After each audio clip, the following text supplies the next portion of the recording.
wabarakatuh. Kepada Allah Subhanahu wa taala, Tuhan yang Maha Esa, kita minta perlindungan. Semoga kita dalam keadaan sehat walafiat dan dapat berjalan di mana mestinya sesuai dengan anjuran Allah Subhanahu wa taala. Salawat dan salam kita aturkan kepada Nabi besar Muhammad sallallahu alaihi wasallam. Allahumma shalli ala Muhammad wa ala ali Muhammad. Assalamualaikum ya Rasulullah. Para pecinta kajian tentang karya sastra yang saya hormati, baik para siswa yang lagi belajar, guru yang lagi mengajar, dan para mahasiswa yang lagi mendalami mata kuliah yang berkaitan dengan kajian sastra. Pada kesempatan ini saya masih mengajak Anda semua membahas tentang teori sastra. Kalau kemarin kita sudah bicara banyak tentang teori objektif, dan kali ini saya ingin mengajak Anda bagaimana membahas sebuah karya sastra yang pada dasarnya teori ini berkisar atau berprinsip tentang perbandingan, perubahan wujud dari karya yang satu kepada karya yang lain. Teori ini kita katakan nama teori intertekstual. Kita tahu bahwa pada dasarnya kejadian yang ada dalam karya sastra, dalam dunia kreatif, karya sastra ada kalanya berubah wujud. Dari karya sastra timbul inspirasi orang, timbul kreativitas orang untuk menyajikan dalam bentuk lain. Terutama sekali berkaitan dengan karya sastra literasi, novel atau roman. Novel atau roman ini selalu dijadikan sumber inspirasi, sumber kreativitas untuk orang ingin menyajikan dalam bentuk visual, yaitu dalam bentuk film. Nah, tentu perubahan wujud dari novel ke film ada proses. Kalau di novel kita bicara halaman, berapa panjang ceritanya, jumlah halaman. Tetapi di film kita bicara tentang durasi waktu tayang. Normalnya film berkisar antara 90 sampai 120 menit. 2 jam. Itu normalnya kebiasaan. Jadi dari 90 menit sampai 120 menit. Dan normalnya pula novel itu rata-rata orang berkisar menulis novel itu antara 200 sampai 300 halaman. Bukan tidak ada lebih dari itu, ada. Cuma barangkali untuk mengukur durasinya kita nggak bisa. Yang jadi persoalannya adalah bagaimana bahasa tulis berubah menjadi bahasa audiovisual, divisualisasikan. Ini yang jadi problema. Sesuatu yang digambarkan secara tertulis ketika menjadi film, dia bisa jadi digambarkan secara visual, tentu dengan durasi yang tidak terlalu lama. Nah, ini yang akhirnya menjadi orang ingin melihat, penasaran. Ada 3 hal yang kemungkinan terjadi ketika terjadi perubahan wujud dalam karya sastra. Yang pertama, ada namanya penciutan atau pengurangan. Penciutan atau pengurangan. Yang kedua, ada memvariasikan. Divariasikan. Tentu yang divariasikan itu peristiwa, cerita.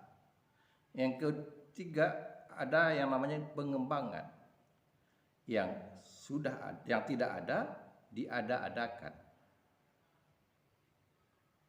Jadi ada kreativitas pengembangan. 3 peristiwa ini yang kemungkinan terjadi dalam proses pemindahan dari novel ke bentuk film. Dan tentu sebagaimana kita ketahui bahwa novel atau roman itu kan sebuah media. Media untuk mengantarkan ide-ide atau pesan-pesan si pengarang dengan tema yang dipilih. Misalnya temanya tentang perempuan. Apa saja amanat yang ingin disampaikannya, kritik yang ingin disampaikannya,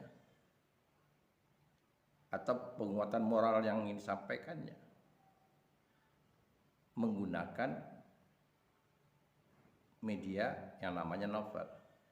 Nah, ketika diubah bentuk sajiannya menjadi film, sudah tentu ada proses dari naskah novel atau roman diubah menjadi skenario, lakon hidup. Nah, bahagian-bahagian yang berupa narasi tentu akan diubah menjadi dalam bentuk hal sifatnya visual. Sedangkan dialog-dialog sudah jelas menghidupkan tokoh. Nah, bentuk ketertarikan orang terhadap novel dengan terhadap film itu berbeda. Sinematografi dia punya nilai-nilai tersendiri, membuat sesuatu itu jadi menarik. Mungkin ada unsur-unsur dramatisasinya,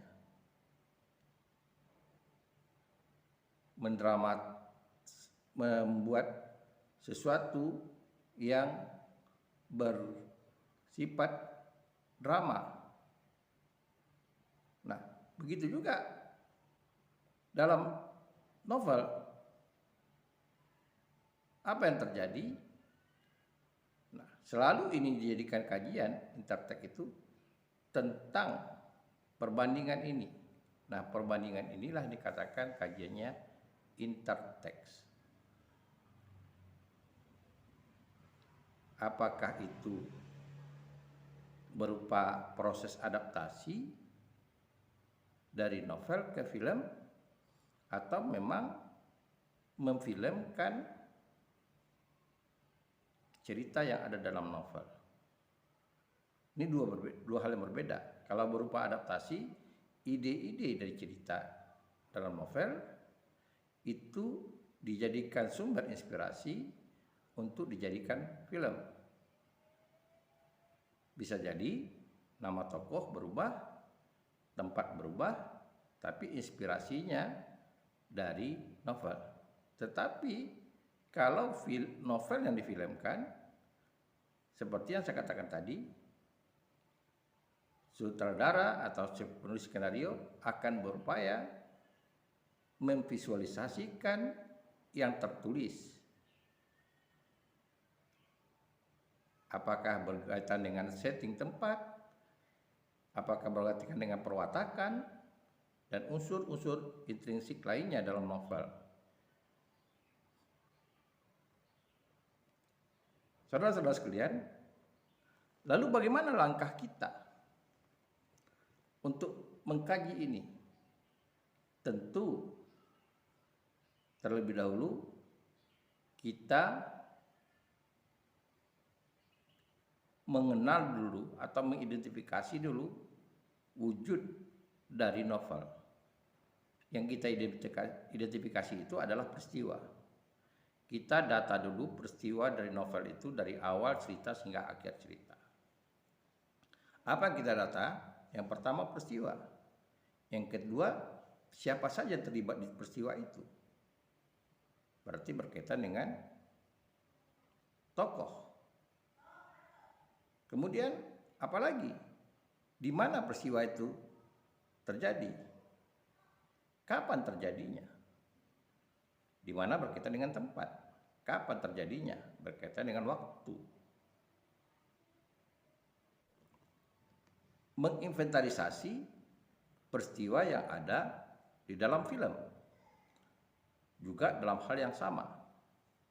Peristiwa dari awal hingga akhir, setiap peristiwa itu siapa yang terlibat, dan kemudian waktunya kapan, lalu bagaimana dialognya, dan sebagainya. Sedetail mungkin. Semakin banyak detail yang kita dapati pada novel, semakin rinci pula sisi yang bisa kita bandingkan. Maksud saya, kita misalnya mengidentifikasi amanatnya, setiap peristiwa amanatnya apa. Nah, sehingga kita tahu ketika peristiwa itu dihilangkan, berarti amanatnya itu dihilangkan. Terbawa, berarti juga tempatnya itu dikurangi. Dan mungkin saja ada tokoh yang dihilangkan. Kebetulan tokoh itu hanya muncul pada peristiwa yang sama. Lalu dengan cara begitulah kita bisa mengkaji sebuah karya sastra dengan teori interteks. Tentu masing-masing punya kelebihan dan kekurangan, karena ada dua wujud yang berbeda. Mungkin tidak dapat kita pungkiri ada masyarakat atau pembaca yang lebih suka memahami itu dengan menonton, karena tipikal manusianya. Tapi ada masyarakat yang sukanya dengan membaca. Tentu masing-masing punya pengaruh. Nah, kalau kita ingin memahami jalan pikiran si pengarang, tentu originalnya kita membaca karya sastra itu, novel itu. Tapi kalau seandainya kita ingin lebih rekreatif, lebih santai, kita bisa dengan jalan menonton.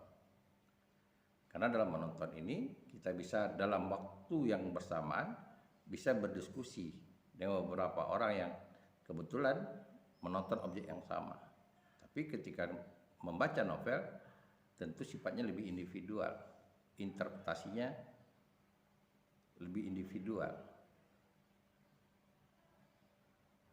Saudara-saudara sekalian, jadi kajian interteks itu yaitu kajian membandingkan sebuah karya sastra menjadi wujud yang lain. Biasanya yang terjadi itu adalah novel atau roman yang diangkat menjadi film. Tetapi tidak mungkin terjadi sebaliknya, dari film menjadi novel. Ini kasus terjadi pada film remaja Dua Garis Biru. Film dulu dipopulerkan, akhirnya dari film itu timbul inspirasi orang membuat novel Dua Garis Biru. Nah, ini tentu kalau tadi prosesnya penciutan, pengembangan, dan variasi, bisa jadi ini bertolak belakang. Lebih banyak aspek pengembangannya, lebih banyak juga aspek variasinya.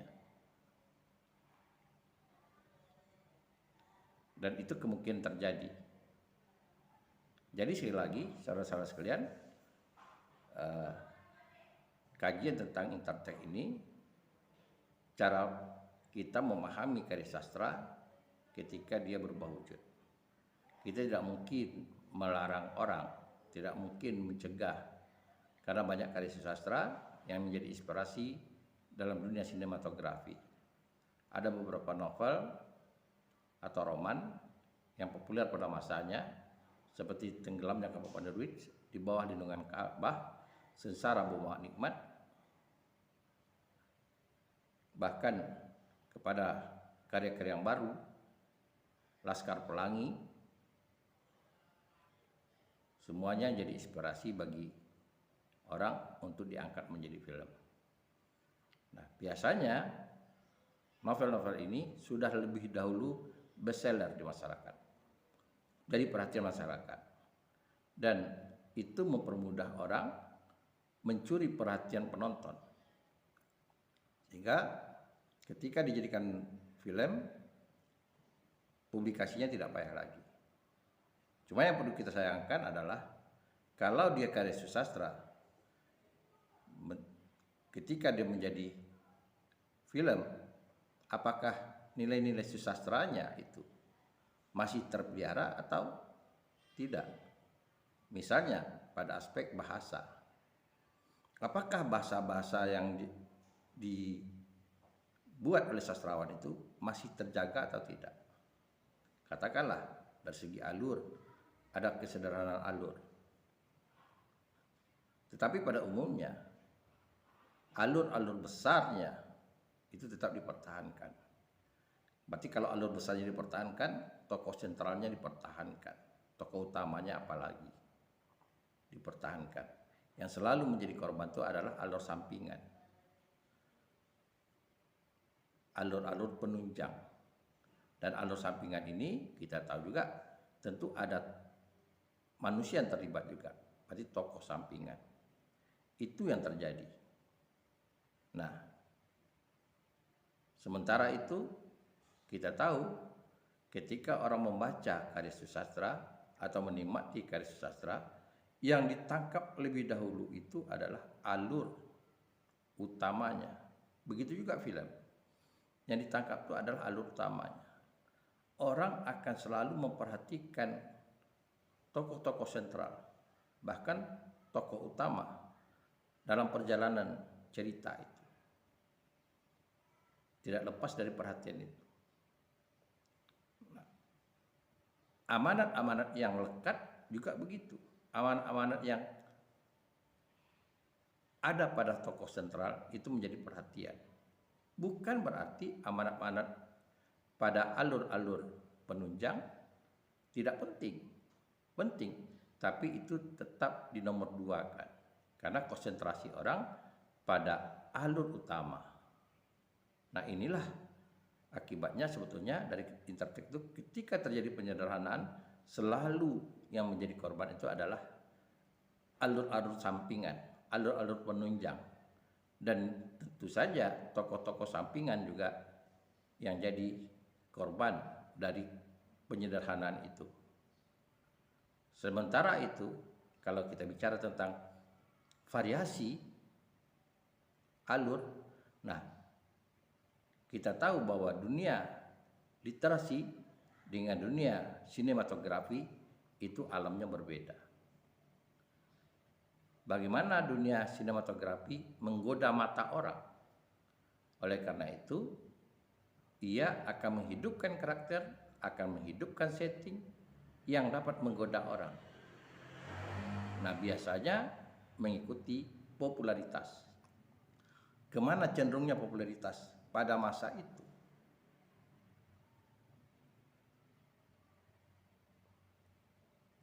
Ini yang dipentingkan oleh si penulis skenario. Jadi, apakah ia akan mengikuti masanya? Ada sutradara yang betul-betul berusaha sedemikian rupa dari kejadian yang sebenarnya, dari cerita yang sebenarnya. Artinya settingnya, sehingga apa yang digambarkan dalam cerita diupayakan diwujudkan dalam film. Karena itu di dunia sinematografi, untuk menyerupai peristiwa yang ada pada novel, orang menggunakan yang namanya studio, di studio lapangan. Kalau kita menonton misalnya film cowboy atau film yang bernama country, bernuansa country, kehidupan para cowboy yang ada di Amerika, maka film-film itu dibuat di studio taman, dibuat kemiripan bangunan-bangunan itu seperti tempo dulu. Ini wujud dari bagaimana membuat kemiripan antara apa yang diceritakan dengan dunia sinematografi, apa yang dilihat. Nah, ketika apa yang dituliskan, orang akan menghayal tempat. 3 orang membaca, mungkin 3 orang dengan khayalan berbeda. Tetapi ketika menjadi sinematografi, orang sudah diarahkan oleh skenario. Jadi kesamaan. Ada beberapa inspirasi, beberapa interpretasi yang sudah terarah dalam sinematografi. Namun film tetap film dan novel tetap novel.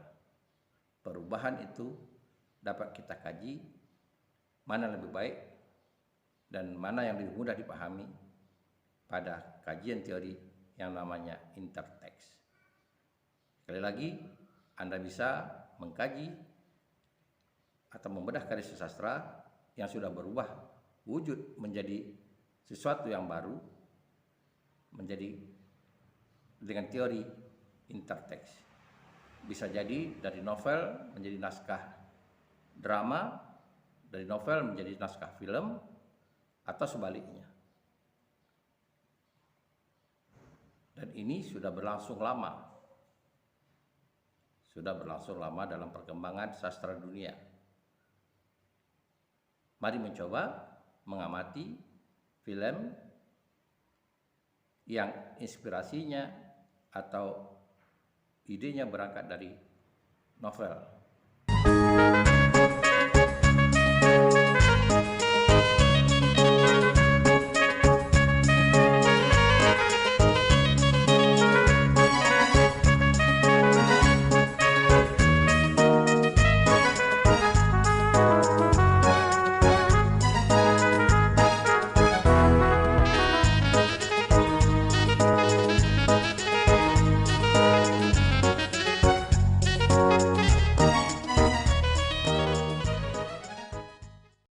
Terima kasih. Assalamualaikum warahmatullahi wabarakatuh.